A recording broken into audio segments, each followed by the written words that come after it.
Hello and welcome to the Great Revel. I'm your host Bosseidon, and today we're going to talk about Modern Horizons 2. Obviously, we had a couple of spoilers yesterday, and we had some pretty interesting cards given to us, but I'm going to start with the ones that I don't think are that great. So first of all, we have Cabal Coffers, which is a land. Doesn't have a mana ability. I mean, it does, but it's a little bit different. You can pay 2 and tap it to add a black for each swamp you control. This card might be very good in some format, but it's definitely not modern. So yeah, I don't think that's card going to see any play in modern, or maybe not any play, but definitely limited play. I don't think that this card will really change the field in modern. And also Timeless Dragon, which is a dragon, costs 3 and 2 white. For flying, it has plane cycling. What's that? You can pay 2 to discard a card, search your library for a planes card, and put it in your hand. And it has Eternalize for 2 and 2 white. Yeah, this card's probably like a big limited bomb. Like, I can imagine this being, card advantage and limited being very strong, but I doubt this card's gonna be playable in constructed. Makes sense, it's a white card, so it makes sense it's not very good. And we also have Usury Fortune's Flame. I hope I'm pronouncing that wrong. It's a legendary creature, costs 3, so 1 generic, 1 blue and a red. Has flying, is a 2/3, and it's a coin flip card because when it attacks, you can choose between 1 and 5. You flip that many coins. For each win, you draw a card. For each loss, you lose 2 life. The card deals 2 damage to you. That could be relevant, being damage and not loss of life. If you win the 5 flips, so if you choose 5 and win the 5 flips, you get to cast spells from your hand this turn without paying their mana costs. This card has very high highs. If you choose 5, draw 5 cards, and get to play your hand without paying mana costs, you're probably winning that game. But winning 5 coin flips is, not very likely. And it being a 2/3 for 3 is also not great. The way I like, of course, the argument of dying to removal isn't like a good argument in my opinion. But this dies to every form of removal. So, or rather, every form of good removal in push, path, and bolt, which I think is very relevant. I can't see a shell for this card. Given its colors, like ramping out for it doesn't seem likely. I don't know. Maybe people want to get cheeky and like play 1 or 2 in a Grixis Shadow Shell. Because, if you draw cards, you're fine. If you lose life, you're also fine. But even then, I don't think it's likely. It's a very cool card, and it being a legendary means that people are going to love it for Commander, but I don't think it's constructed playable. I don't think it's modern playable, at least. And honestly, I think that's it for cards that I think won't see play. Let's head over to cards that I think are interesting, but I can't really think of where they would see play. And I think there's only one, which is Unmarked Grave. So it's a sorcery for 1 and a black. You get search your library for a non-legendary card and put it in your graveyard. So it's basically Entomb, but worse. The non-legendary part of it means that you can't get Grizzlebrand, which is, your prime reanimator target.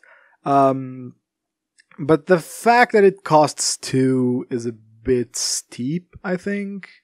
Are there even good reanimator spells in modern? I don't think so. I don't think there are. So I don't think this card will see really any play. But it's an interesting card. And it's one that I think people might try to make work. I can't see it working. But people might try.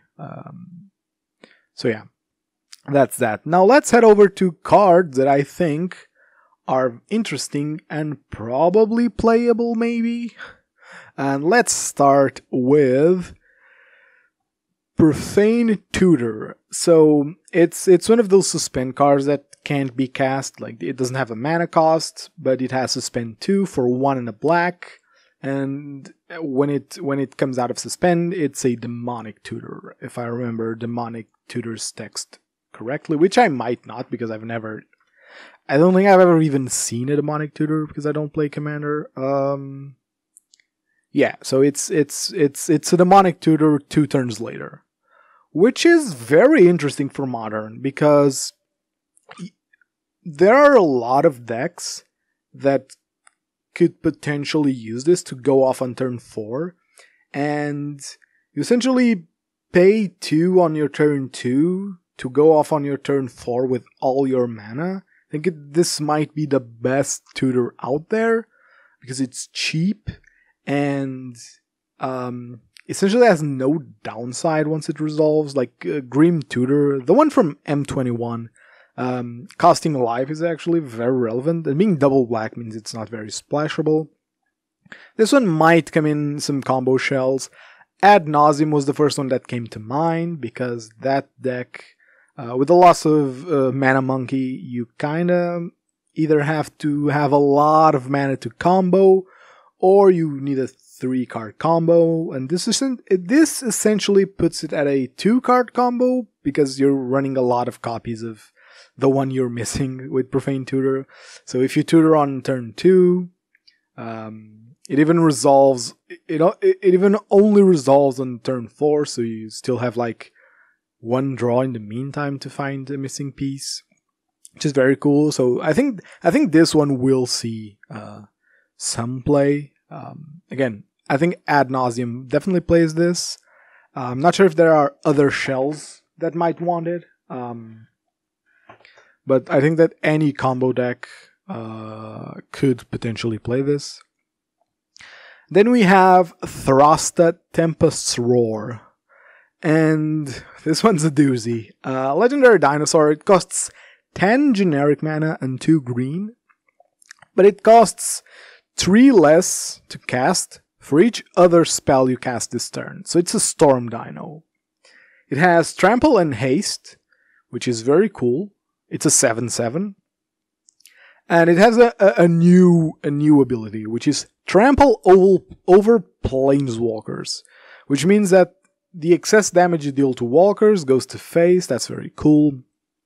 And then it has this little text that probably makes it from, I don't know, it's not that good to, whoa, this is actually kind of interesting. Which is, the turn it comes onto the battlefield, it has X-Proof. So you're essentially guaranteeing 1 hit off of it. I'm not sure where this card could play. I think that any deck that's storming off wants something better than a 7/7. So I'm not sure if this will see play. However, I do think it's a very interesting card. It's like a big green creature that's actually playable, which, is rare. It's kind of rare. So this one looks very cool. I'm thinking, what's it called? Song of Creation? Fuck. I'm totally prepared for this, by the way. Song of Creation, yeah. The one from Ikoria, where you might play an additional land each turn. Whenever you cast a spell, you draw 2 cards. Yeah, and at the beginning of your end step, you discard your hand. Oh, you discard your hand. Okay, that's actually relevant. But yeah, this one seems something, maybe. The fact that Modern has quite a good number of free spells might mean that this can just naturally come in for, like, I don't know. So if you cast 3 spells, this costs 3. So I don't know. Maybe at turn 4 you cast like a cantrip, a Metamorphose, and then like a bobble or something like that, or a lava dart, and suddenly you have a 7/7, which, it's not that easy to deal with, especially if you're running other threats. This could definitely see some play. I'm not sure where, so I'm not going to elaborate too much on it, but it's an interesting card. And last but not least, we have a Planeswalker, a 3-mana Planeswalker, Dakon Shadowslayer. Costs 3, so it costs Esper, so a white, a blue, and a black. Its +1 is Surveil 2, which I don't think is amazing. It's essentially Scry 2, but works better with Snapcaster Mage.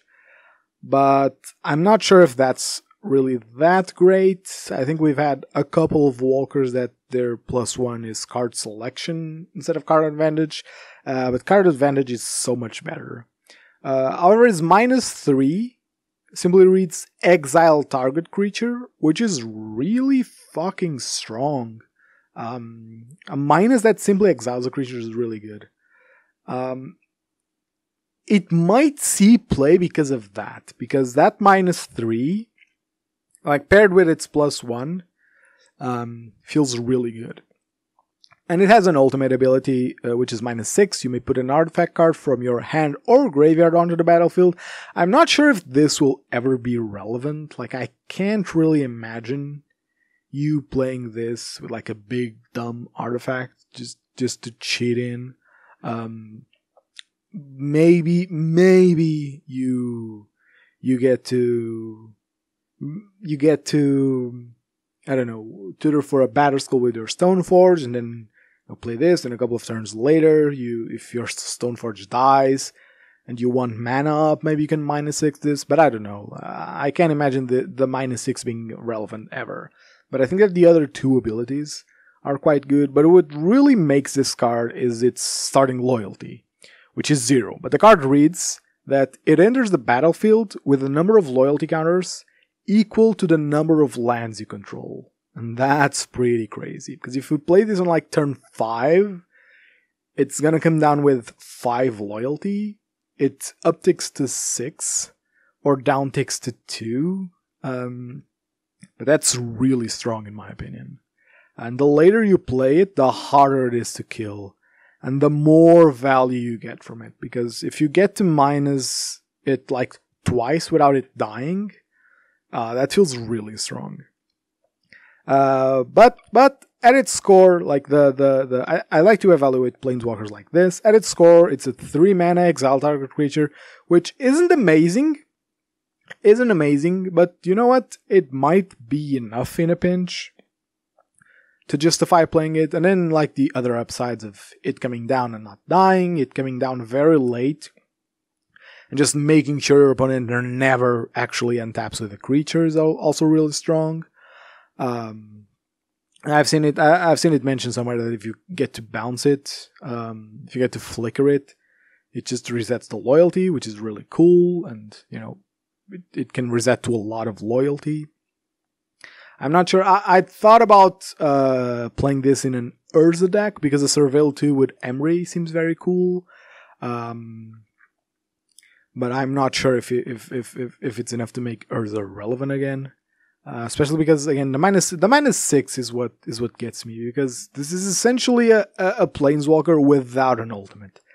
I don't think that you really want to ever ultimate this, or you really want to build a deck to ultimate this. But it's a really cool design.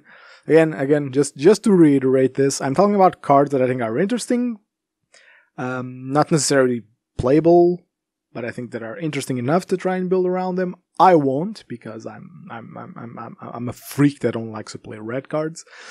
But I'd be a fool to not see that these cards are you can brew around them. And yesterday we didn't have that many spoilers, but we did have enough for me to want to make this podcast episode. I was actually thinking about waiting until Monday or maybe Tuesday to record this, but we had interesting cards. And now let's go to the cards that I think will be game changers in Modern. And I think if my eyes don't deceive me, I think it's only 2. No, it's 3. Okay, it's 3. First and foremost, Rishodon Dockhand. So for a blue, it's a merfolk with Island Walk. And it has Rishodon Sport ability, which is you pay 1 and you tap it to tap a target land. And it's a 1/2. So relevantly, it doesn't die to Lava Dart or Ren and 6. And this card is amazing in my opinion. Very strong card. First of all, wait a minute. I think the dude in the artwork is wearing like a baseball cap. It looks like he's wearing you can't see this this is audio format so you can see it, but whenever you manage to look at the art, please tell me this dude isn't wearing a baseball cap. Kind of looks dumb now. However, the card in itself is very strong in my opinion. So obviously, first and foremost, in Merfolk, it can be an early disruption piece into a late game beater because you do play Lords and it does have natural Island Walk. I'm not sure if it's enough to push Merfolk into being a strong deck. But honestly, okay, so a little tangent here. I think that Merfolk would be better if people weren't forcing Force of Negation in it. I think that Force of Negation is a cool card. I don't think it's a card that should be played in Merfolk. Like, I think Merfolk probably has a better deal with playing Counterspell now that it's coming to Modern instead of Force of Negation. Because I think that 2 for 1ing yourself to stop something is kind of mediocre. Like, if you're playing disruption pieces, you probably still want to have a proper clock on the table. I don't know. I've never played Merfolk. The times I've played against Merfolk, like obviously Force can be good against Burn, but I think that in the whole Modern field, it's not amazing. I could be totally wrong here, hence why I said this was a tangent. So let's get back to the actual card we're discussing here. I think this card is very good. I think it might push Merfolk into being relevant. It's just a very strong piece. But what I do think this card might do, and you can call me crazy here, but I think that this card could potentially spawn Azorius Taxes. I think that people tried it out when what's it called? The one from Zendikar that messes up your lands. Confounding Conundrum? Oh god. Confounding Conundrum. Wow, I actually got that right. I know that people tried to brew Azorius Taxes when this came out. However, I heard that it was kind of wonky. But now you have Rishodon ability, which might be very good for Taxes, especially because Taxes has a one drop slot that's very weak. You have Aether Vial, which is of course amazing. You have Giver of Runes, which is very decent, but then you don't have any more. And I think that the deck needs some more 1-drops to actually be good. This might be it. It might mean that you drop the whole Leonin Arbiter. Leonin Arbiter is... I'm really bad with card names, okay? Don't judge me. Leonin Arbiter. I think that Taxes playing Leonin Arbiter is a trap. I don't think that makes the deck good. I think it simply makes the deck mediocre. So I think that abandoning that for a white splash and playing Rishodon Dockhand, maybe Meddling Mage, maybe Teferi, and you suddenly have a deck that could potentially be very annoying to play against and very hard to actually, cast spells against. Because you might even get like Counterspell in at least for your sideboard. Like blue is such a good splash for white that it's insane. I think that could be a deck. But as everything modern, someone needs to brew it and do well with it. Because if you know modern, you know that people don't really touch decks that don't have success. It's very weird. People don't play things that don't have success, even if they're theoretically good and interesting. And when a deck does like make one good result, suddenly everyone jumps on it, and if the shell's actually good, it sticks. But yeah. And then we have probably my favorite card. If you're on the Burn Discord, maybe I've said this in the Pawns Discord, but I'm not sure. But I really wanted a Flame Tongue Kavu reprint in Modern Horizons 2. I heard that it was probably too strong, because, 4 mana for 4/2 that kills something could be, swingy enough to be very powerful. But answer me this. If Flame Tongue Kavu is too good, why would they print a better card? So we have Flame Tongue Yearling, which costs 2 mana for a 2/1, so 2 red mana for a 2/1. Has the same ability as Flame Tongue Kavu. When it enters the battlefield, deals damage to its power to target creature.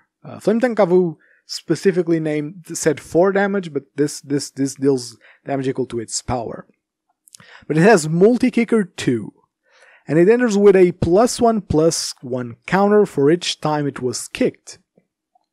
And at first you might think, oh no, this is just worse than Flame Tongue Kavu, because you need to pay 6 for this to be a 4/3 and deal 4. However, first and foremost, the ability to play this on turn 2 is very powerful. This on turn 2 kills a lot of things. Specifically kills prowess creatures, which I think is a big plus. Multi-kicking it to a 3/2 makes it kill. I don't think that the jump from 2 power to 3 is actually relevant nowadays. However, for 2 mana plus a Bone Crusher Giant or a Bolt, kill pretty much everything in the format. And I think this card fits right into Ponza. Away go the 5 drops of Ponza, and in comes Flame Tongue Yearling. It's very good if your Dark dies, it's very good if your Dark doesn't die. It goes really well with every other card in the deck, so you can play it alongside Bone Crusher Giant to kill things, alongside Bolt. If you cascade into it from Bloodbraid Elf, you can actually pay the Multi-Kicker if you have extra mana, so you can Bloodbraid Elf into this, and if you have like tons of mana because it's late game and you're just top decking, you get to pay how much mana you have to make this even bigger and kill something.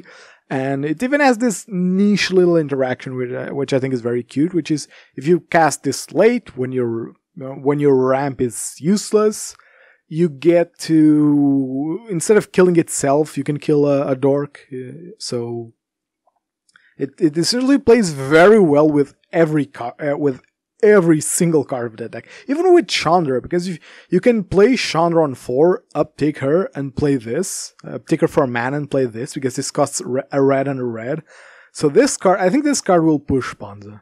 I think this card will definitely push Ponza. I think Ponza's only reason to not being good right now is or even Ponza is really fucking good, by the way, in Modern. I think that Blood Moon has been very strong for a while now, because people are just getting greedier and greedier with mana bases. But again, I think that this past weekend Ponza did make some good results, but until then, just big shots in big tournaments weren't playing Ponza, so people were sleeping on it. But Blood Moon's really strong. I think that the only reason that Ponza isn't like obscenely strong is because the prowess matchup is kind of rough, and this card honestly solves the prowess matchup. You already had Bone Crusher Giant and Bolt, but this one takes the cake because not only it's removal, it's also a threat. The front cost, so if you only pay 2, it does die to Lava Dart. However, I think it's quite easy to make this 3/2 to play around them casting 1 spell to save their creature and not dying to Lava Dart. So I do think that this card is going to be very impactful in the format. Sadly, it costs 2 and not 3 or 1 for Obosh Red, because I think that this card would break Oba. If this card cost 3 for a 3/2, I think this card would absolutely break Oba Shred. So maybe that was for the best. And finally, probably the card that people are most excited about, Grief. 2 generic mana and 2 black. It's a creature, Elemental Incarnation, which I think is a new creature type. Are there any other incarnations? Let me check. Scryfall is a great tool. Incarnation? What the actual fuck? Are there any other incarnations? Or is this a new creature type? Oh, there are a lot of them. Oh, well, not a lot, but there are some. Okay, so I'm just bad at this. But it's an Elemental Incarnation, and it has Menace. It's a 3/2. When it enters the battlefield, it thought seizes. That's the easy way to say it. However, it has an evoke cost, and the evoke cost is exile a black card from your hand. So it's like a force card, except it's a creature. And I think this one might just be too good. And okay, so people went insane with this one. They were like, "Oh shit! So you have a free Thoughtseize now? That's busted. You can play it with Ephemerate. You could play it with some other shitty cards that, like Flicker a creature. What's it called? Let me actually look at what it's called. So you have Ephemerate, which is very good with this, of course, because if you ephemerate the evoked creature, it comes back non-evoked, so it sticks. And you also get to discard 2 cards from your opponent's hand on turn 1. You also have Undying Evil, which gives Undying to the creature, which can also be very strong. You get a 4/3 and discard your opponent's 2 cards. Someone also mentioned Village Rites, which it's cute. Turn 1, discard your opponent 1 card. And use Village Rites as a card advantage engine to make up the cost of you exiling a card for your free Thoughtseize. Okay, so my opinion. First of all, this card is very good. This card is definitely going to see play. This card is very strong. However, I do think that a mediocre shell with a strong ceiling doesn't really break Modern, or doesn't really break a format. What I mean to say is that if you're forced to playing mediocre cards, like the Undying one, and heck, even Village Rites if you're not in a very aristocratic plan, I think that you might not be breaking the format. I think people should wait and see. I think that this one's probably going to be one of the most brewed around cards in the set. So I think if something's to come of it, it will come very quickly. I'm not sure if it's going to break the format. It definitely has the potential to do so, but I still think that people should calm down a little bit. Because this is very strong against probably control, probably combo, but maybe this isn't the best card to be playing against, like more of a mid-range deck that's prepared to go top deck mode, or an aggro deck which kind of relies more on quantity over quality. So sure, you're removing some of their cards, but they still have cards. The outlook definitely looks positive, or maybe negative if you don't like this sort of strategy. But I'd still be wary of like claiming things. But this is also a cycle, by the way. That's relevant. This is a cycle. Every color will have one. I'm willing to bet that the blue one draws cards. Ooh, could you imagine if the blue one is like an ancestral recall? That would be pretty bonkers. I'm not sure what the other ones will do. I don't know. I don't want to speculate too much. I think that But if I'm gonna speculate on something, it's that the red one will probably be very bad. If the force cycle taught me anything, is that the red card in cycles gets totally shafted. So yeah, I don't have too many comments about any other thing. Flame Tongue Yearling or Baby Kavu is definitely the card that's got me most excited. The Grief one also seems very strong. Rishidan Doghand might move some tides in Modern. But I'm not really. I'm not too like. Fuck. How to speak? I'm not too scared of anything right now. I think that's a nice way of putting it, because people were really scared of Modern Horizons 2. Even though Modern Horizons 1 was an amazing set for Modern. So maybe chill a bit before making strong claims. However, I don't want to be like called out for it. Yes, Grief has the potential to break the format. However, I'm not sure if it's there yet, because Black and White kind of have weak ETBs. White not so much, because Taxes does play around ETBs. Especially we now have we do have a couple of strong white ETBs. However, Orzhov Taxes was never a very strong deck, and there's a reason for that, because some stuff in it just isn't great. Does this change that? Not really. You're kind of like, this is probably the best black ETB, but you're still down a card. If you don't like, I don't know. It might take too many pieces to work. I'm not sure if this card will always be amazing. If that makes sense. And if I know something about Modern, is that consistency is very important. Like, how many 2-card synergies can you think of that are really broken, but then either card alone is kind of mediocre, so nothing comes of it? I think there are a couple like that. And I can even name some in color. So Ephemerate plus both Skyclave Apparition and Tide Hollow's color. Tide Hollow. Holy shit. I'm so bad at Tide Hollow's color. Are really strong, because if you ephemerate your thing, you get to take 2 cards for the price of 1. However, and those cards alone are strong. Especially Skyclave Apparition is a very strong card. But sometimes trying to be too cute fires back. So that's why I'm kind of like not in panic mode about Grief, because I think that if you just stick this in a known ephemerate deck, it won't work too well. Like, who knows? Maybe there's like a broken shell around this. But I'm still not convinced. I'll believe it when I see it.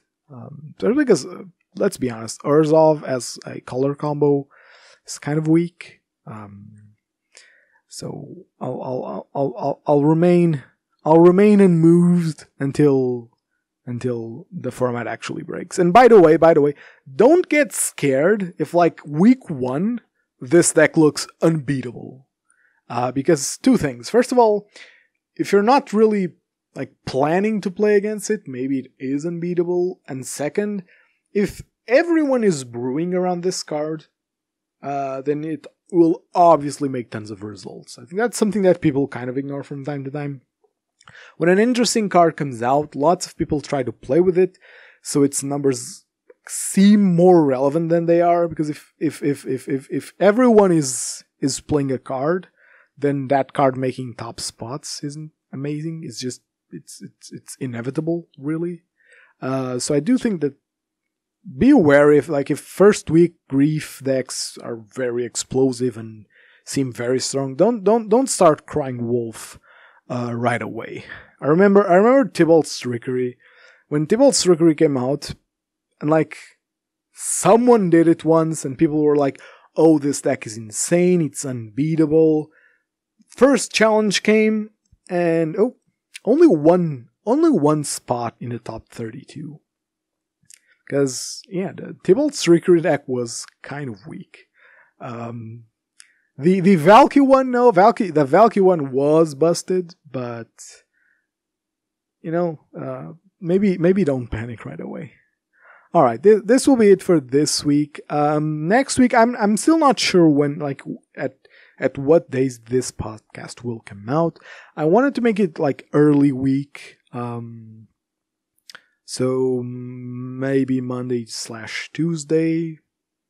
Maybe Wednesday. I'm still not sure yet, but follow me on Twitter or subscribe to my YouTube channel, and you'll know when they come out. I also want to upload them. If you're listening to this on like not YouTube, then it means I did it already, but I want to upload them into somewhere that's actually a good platform.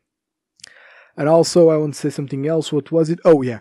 So today I got to talk about every card, even the ones that I don't think they are very good. However, if we start getting tons of spoilers, which we probably will because the spoiler season's like 1.5 weeks. So I might just go straight to the cards that I think are interesting. And I might talk more about the red ones than the other ones. I'm sorry, I'm biased, okay? I love red as a color, and Flame Tongue Yearling really, really made me happy, because I really wanted this to happen. I was kind of hoping for Flame Tongue Kavu, but they made it even better, so I'm even happier. There's also the if you saw Maro's teasers, however you want to call them, he also teased a card that reads, "You may sacrifice a mountain instead of paying this card's mana cost." If it's half a Fire Blast, I'll be sad because it's not burn playable. But if it's 3/4 of a Fire Blast, so if it's like I don't know, 5 mana, 3 damage that you can sack a mountain, then I might be happy because a free bolt is a free bolt. I don't think I would play a free shock. Even though I'm now playing Seal of Fire in my burn deck, like Seal of Fire always has some other purpose, right? So with Incinerator, it's to play Incinerator, and like playing 1 or 2 with Lures, it's because you get to cycle them with Lures in some games, but also because trimming some Rift Bolts for Seal of Fire is decent when you need to kill turn 1 threats, and also when you wanna side in Roiling Vortex more often than not, because boy oh boy have I killed myself with Roiling Vortex and Rift Bolt. Alright, but that will be all for today. See you next week with some more Modern Horizons. Sorry if the content seems a bit too repetitive with Horizons, but this is mostly a Modern podcast, and Modern Horizons coming is a big deal for Modern. So yeah, that's about it. If you want to know when episodes come out, follow me on Twitter or subscribe to my YouTube channel. And yeah, see you next time.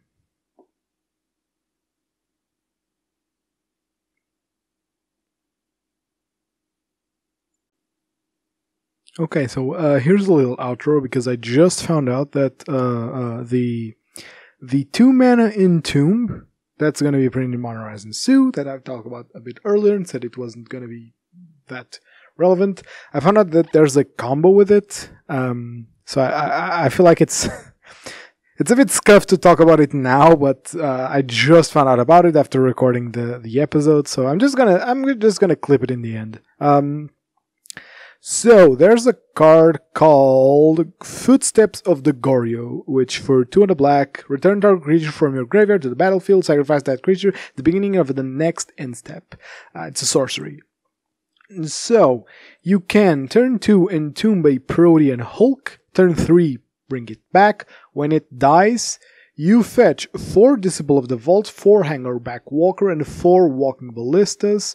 The Hangerback Walkers and the Ballistas immediately die, which makes Disciple of the Vault, which if you don't know what it does, it Whenever an artifact is put into a graveyard from the battlefield, you may have target opponent lose 1 life. So if you have 4, you multiply that by 8, and you kill your opponent a lot. Your opponent just dies if you fetch all of these, and you can, because this is still because Anger, Black Walker, and Walking Ballista have 0 CMC when they're fetched, so it works with Protean and Hulk.